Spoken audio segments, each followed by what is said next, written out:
Jaká herní postava je ti nejbližší a proč? To je dobrá otázka.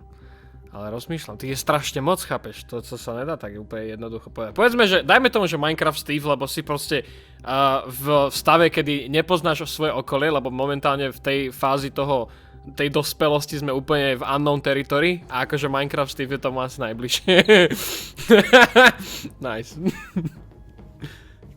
Jaká je tvoje nejoblíbenější fráze nebo slovo, které teď nejvíc používáš? Fú, úplne keď niekto povie proste debilný joke, alebo proste úplne awkward cringe joke v čete a dajme tomu, alebo to tak ja iba proste zahučím, že JAKO! A v kuse dokola, že to čo malo znamená, že proste prečo si taký lobotom? Úplne iba zahučíš to JAKO, to je úplne satisfying. Za co zbytečně moc utrácíš peníze? No ja práve, že nejsem taký veľký spender, ja ani na oblečenie nemíňam veľa peňazí, ale tým, že som si nedávno zaobstaral vlastne gramofón, tak tie platne teraz skôr tak nakupujem trošku. Ale ako není to nič hrozné. Jak by si trávil svůj život, kdybys měl teď na účtu 100 milionů euro? Fú, tak to v momente by som nejaké nehnuteľnosti pokúpil, nech proste sa mi vráca táto investícia. Chápeš? Nech mám taký akože taký stabilný životík. Že by som proste pokúpil nejaké nehnuteľnosti, dal to prenajímať ľuďom a ja by som si chilloval niekde v chate, v lese, v horách niekde. V wannabe Skyrim territory. Jak by vypadalo tvoje peklo? To by bol nejaký opustený ostrov. Ja som nedávno teraz kúkal Stroskotanca, Castaway. A akože to je dosť veľké peklo, že s nikým kontakt, si tam proste sám, to je najhoršie možno asi, čo by som bol, lebo ja mám veľmi rád kontakt s ľuďmi, akože celkovo. Proč tě mají tvoji přátelé rádi? Tak to je dosť dobrá otázka, to netuším sám. Ale neviem, tak ako ja mám takú kvalitu, nekvalitu, že proste hneď poviem na šupu to, čo mám v hlave väčšinou, vieš, keď proste mám s niekým nejakú konverzáciu o už takú viac kamarátsku, nielen takú casual, tak ja proste hneď to, čo mi napadne, hovorím. A to akože není, že look at me, I'm so humble a všetko, ale to je proste naozaj taký ten defekt, že neviem sám priznať to, čo je v pohode v tej situácii povedať a ja to rovno poviem, čo je možno aj na škodu, vieš. Ale zase niektorí ľudia to majú radi, takže asi to je tá kvalita toho. Co nebo jakou věc v sobě musíš každý den překonávat, abys mohl 100% fungovat? Ježišmaria, moju lenivosť, lebo ja som si tým, že teraz aj ten byt som doriešil a to mám všetko tak pohodlne spravené, že mne normálne je ťažké odchádzať z bytu. Ale proste ja viem, že to musím urobiť, ale je to vždycky každý deň to najťažšie. Z toho fajného komfortu odchádzať. No, to je tá moja lenivosť, no bohužiaľ. Kdyby si mohl navrhnout svoji ideální hru, jak by vypadala? To by bolo niečo na štýl Ready Player One. To by bolo nejaké to MMO VR-ko, kde proste všetci môžu robiť všetko. To by bolo úplne úžasné. Že proste je to hra, ktorá má v sebe ďalších 50 rôznych hier. Či už sú to závodné, či už je to iba taký nejaký fakeový Sims, alebo nejaký grind, ale hocičo, proste to by bolo úplne najideálnejšie. Niečo ako Ready Player One, len bez toho aspektu, že je na tom každý závislý, ak Degeš, to by bolo asi najlepšie. A ja 100% pay to win, nesrandujem. Popiš svůj život jedním Twitch emotem. Ty kokos, dosť dobré, fúha. Jeden Twitch emote? Tak ja neviem.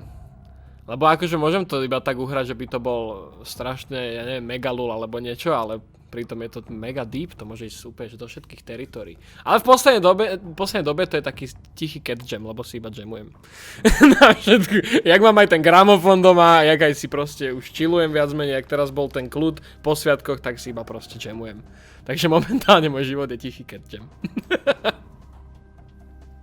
Co považuješ za svoji zatím nejlepší investici? Moja najlepšia investícia? No asi, akože je to, opakuje sa to, ale asi ten byt. We're giving you land. It's free. Lebo je to, vieš, konečne to moje. Proste, že you know, že je to ten môj safe house som si spravil, rozumieš? Čiže asi to je taká moja momentálne v poslednej dobe najlepšia investícia. A dúfam, že to tak aj zostane. No. Jaký byl ten jeden fail, ze kterého ses nejvíc poučil a jaká byla ta lekce?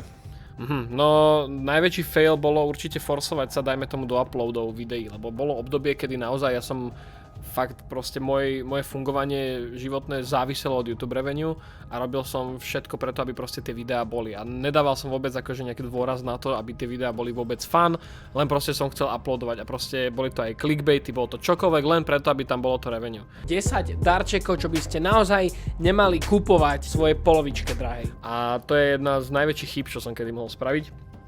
Lebo potom reálne tá vec, ktorú proste som rád robil, sa mi úplne znechutila. Takže to je akože jedna z tých vecí, čo som sa veľmi... Akože som rád, že sa aj stalo, lebo som sa poučil, ale zároveň mohol som sa tomu aj vyhnúť, keby som lepšie rozmýšľal. Ale akože v konečnom dôsledku som rád, že sa to stalo, lebo som teraz múdrejší. Za poslední 2 roky změnil si na něco úplně názor? Možno na takých tých, dajme tomu, že detských youtuberov, povedzme, že keď vyslovene človek robí detský content, pretože chce z toho mať nejaký biznis, tak na tom není nič zlé, som si tak uvedomil, lebo predsa len akože každý chce mať nejaký biznis. Dneska zahodíme ega z leka, stavím raketu, naposledy zamávam směr na zombie planetu. Ale ja kedysi som strašne hejtoval také tie targetované videá na deti, že to proste vyslovene človek robí preto, aby decka fungovali, ale zase, na druhú stranu, pokiaľ nerobia nič zlé, že vyslovene to nenabáda tie decka na nič zlé, není to nejako, že ich to pohoršuje a tak ďalej, tak why not, hej? Proste je to stále legit business a proste pokiaľ tie decka budú z toho happy, tak je to asi v poriadku. Takže na toto som trošku zmenil názor. Co je v tvém oboru ta nejzbytečnější rada, kterou slycháš opravdu často? No napríklad takéto, že vieš, také tie motivačné srandy, že s úsmevom to ide lepšie a takéto kraviny, čo počúvaš väčšinou.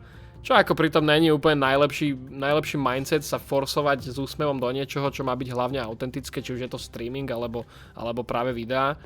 Čiže proste keď má niekto down time, tak proste hej, je čas na nejakú malinkú pauzičku a predýchať to, netreba sa do všetkého zbytočne nútiť, tak by som to povedal.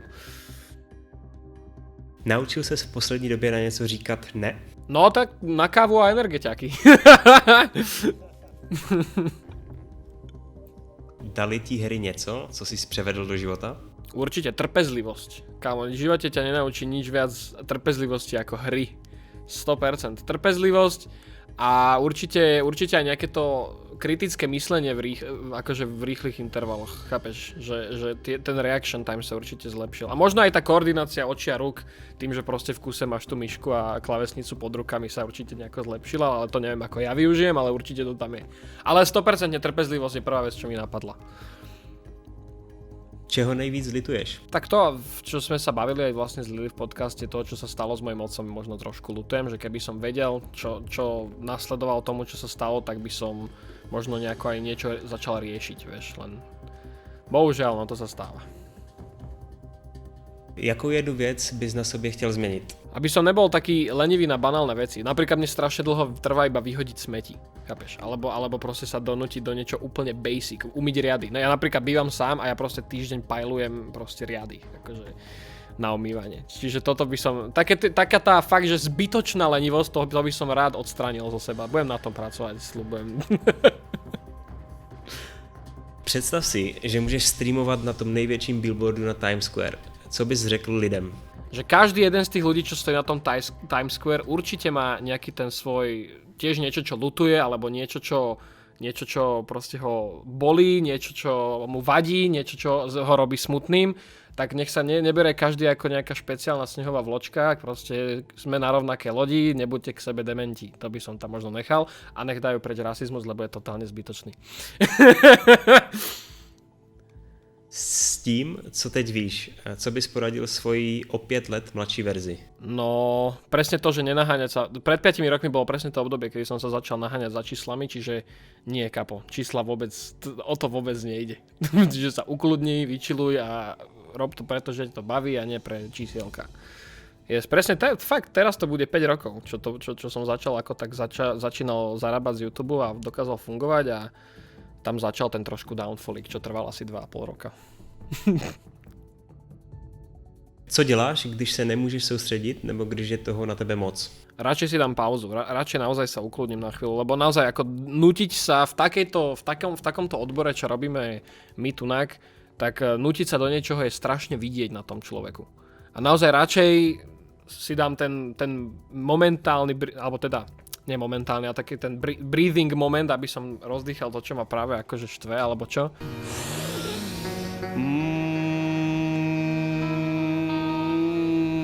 Čo? A radšej to odložím, lebo naozaj ľudia to vycítia, ľudia nie sú blbí a predsa chceme, aby sa ľudia zabávali pri nás, vieš čo. Co děláš, když si potřebuješ zvednout sebevědomí? No, stačí mi vlastne, v podstate každá streda je pre mňa taký ten ego boostik, lebo ja každú stredu idem na ten Reddit, vidím, čo tá komunita tam robí, vidím aj na tom Discorde, ako medzi sebou fungujú a si poviem, že naozaj dokázal som za ten čas, čo robím videjka a streamujem a tak ďalej, vybudovať komunitu, ktorá medzi sebou funguje a sú feláci medzi sebou, pomáhajú si či už v škole a tak ďalej. To je proste niečo, čo je úplný mood booster a ego booster, že niečo také proste človek dokáže. Takže každú stredu mám taký ego boostik trošku. Aj to, že tam vidíš, že proste stále to rastie, že tí ľudia stále pribúdajú, je to naozaj niečo, čo proste ťa tak pohľadká, že you are doing a good job, vieš čo myslím. takže to je taký ego boostik. V jakých situacích nad sebou nejvíc pochybuješ? To sú práve také tie zodpovedné veci, vieš, že napríklad keď som išiel som sa pustiť či už do toho, že idem robiť full time ten YouTube, tak to bolo dosť hard, alebo keď som išiel prvýkrát sám bývať, tak to bolo také hard, že najťažšie je to upustiť z toho jedného komfortu, čo si vytvoril, aj do toho nového. Ako riešiť napríklad nový byt, to bolo niečo, čo naozaj som dlho stragloval s tým, že ako sa k tomu dokopať a tak ďalej, alebo keď tu už bolo aj vlastné štúdio, fakt je to neznáma malé, no malé, to už nie sú ani také malé, už sme dospeli, ale proste tieto neznáma sú také veci, pred ktorými máš niekedy strach, alebo jak to povedať. A v jakých situacích sa cítiš, že máš veci naprosto pod kontrolou? Keď točím videá, lebo naozaj ja tým, že proste všetko si robím sám, strih aj všetko, že proste naozaj, keď idem ja točiť video, ktoré viem, že bude fajn, či už je to unboxing, či už sú to memky, či už je to možno aj ten streaming, tak tam naozaj som si istý, že proste z mojej strany to bude to, čo proste chcem odozdať, chápeš? Kdybys měl udělat TED Talk o něčem jiném, než je tvoje primární zaměření, o čem by to bylo? Tak možno by som išiel práve tým smerom možno, že sa mi stali v živote nejaké tie dark veci, čo proste človek nechce, aby sa mu v živote stali, ale napriek tomu som to snažil sa nejak pretvoriť v to pozitívum, vieš čo myslím, že naozaj boli veci, z ktorých niektorí ľudia zostanú do konca života smutní, ale dá sa proste s tým pracovať aj tak, aby z toho nakoniec vyšlo niečo dobré. Možno na nejaký taký štýl by som fokusoval môj TED Talk, kedy mám, keď už to nemá byť o mojej robote. Jaká věc pod 100 euro nejpozitivněji ovlivnila tvůj život za poslední rok? Rozmýšľam, lebo ja som, vieš čo, tým, že mne tu proste firmy posielajú veci za free, tak asi toho veľa nekúpujem. Ale rozmýšľam. Kúpil som si rýchlovárnu kanvicu a tá je celkom fajn, ale nie, to je trápne, musím niečo iné vymyslieť. Nie, kúpil som si bezdrôtovú myš na streamovanie a to je niečo, čo naozaj mi veľmi uľahčilo život, lebo keď napríklad som aj točil memky, že som sedel na zemi, tak je fajn mať bezdrôtovú myš, čiže bezdrôtové myšky sú dobrá investícia, ale aj to je celkom trápne, rozmýšľam ešte. Ale dobre, nechaj. Alebo ešte, vieš čo, ešte som si kúpil jeden Google Home domov a to je za 50 € vec, repráčik, Smart Assistant a to je celkom fajn, že proste ti to tak uľahčí také basic interakcie s internetom. Kdyby ses mohl reinkarnovat jako cokoliv, věc, osoba, zvíře, co by to bylo? Na tým som ja mŕte rozmýšľal, ja by som chcel byť strašne orol, lebo oni sú proste chránení, môžeš všade lietať a vyzeráš strašne cool. Vybavené. Hotovo, budeš proste orol. Kdybys mohl cestovat časem a zůstat tam na pořád, kam by ses vydal? Ale podľa mňa žiadna taká doba nebola, že perfektná. Čiže ja by som sa asi pozrel do budúcnosti nejakej blízkej. Povedzme, že 50 až 100 rokov dopredu, že chcel by som vedieť. Akože musel by som tam už ostať, OK, ale asi skôr do budúcnosti ako do minulosti, lebo však v minulosti nič nebolo perfektné. Možno o 50 rokov to už bude super. Čo ty vieš? Nevieš. To je možno to, čo by som vyskúšal. Kdyby o tobě v Hollywoodu natočili film, jaký by měl název? Ale čau. A ja, balada o Ale čau, neviem. Asi niečo z Ale čau by to bolo. Neviem, ale bolo by to také, akože aby to znelo cool, tak by to bolo napísané, že Ale ciao, chápeš?